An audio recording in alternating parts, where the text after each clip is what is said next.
mendidik anak yang kuat harusnya menjadi misi setiap keluarga muslim dalam bagian pendidikannya. Bukan cuma supaya anak jadi pinter, cerdas otaknya, tetapi juga fisiknya harus kuat. Nah, itu yang membuat negara-negara zaman dulu seperti Romawi, Yunani menjadi negara-negara besar karena mereka selain otaknya juga dilatih, fisiknya juga dilatih dari sejak kecil.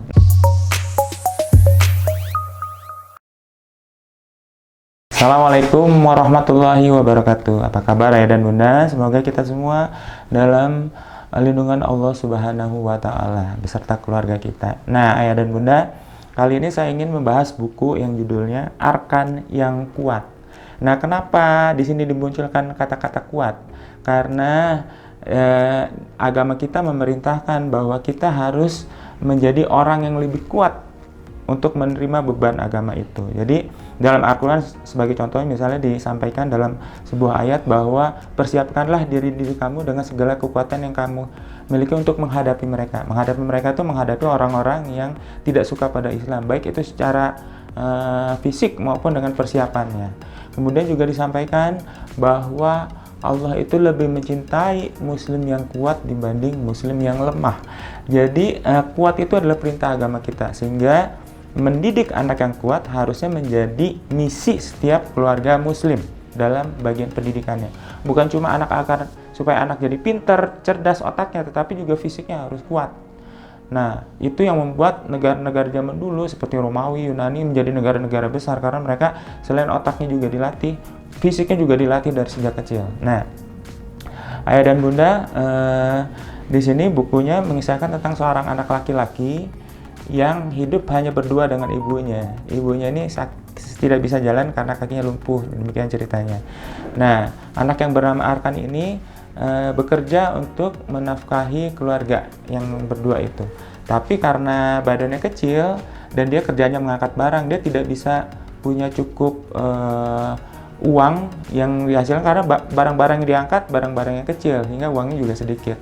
Nah, akhirnya dia berpikir, saya harus kuat supaya bisa bukan sekadar membeli makanan buat keluarga, tapi membelikan obat buat ibunya. Nah, akhirnya dia berlatih gitu ya, mengelatih kekuatan kaki dan tangannya supaya dia bisa mengangkat benda-benda yang lebih berat.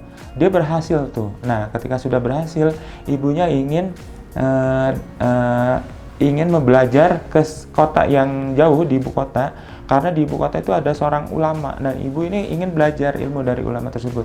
Sehingga karena uangnya tidak mencukupi, akhirnya anak yang kuat ini menggendong ibunya berhari-hari menuju kota itu, sehingga akhirnya ibunya tercapai cita-citanya untuk bertemu ulama besar dan belajar dari dia. Nah, kenapa buku ini dibuat?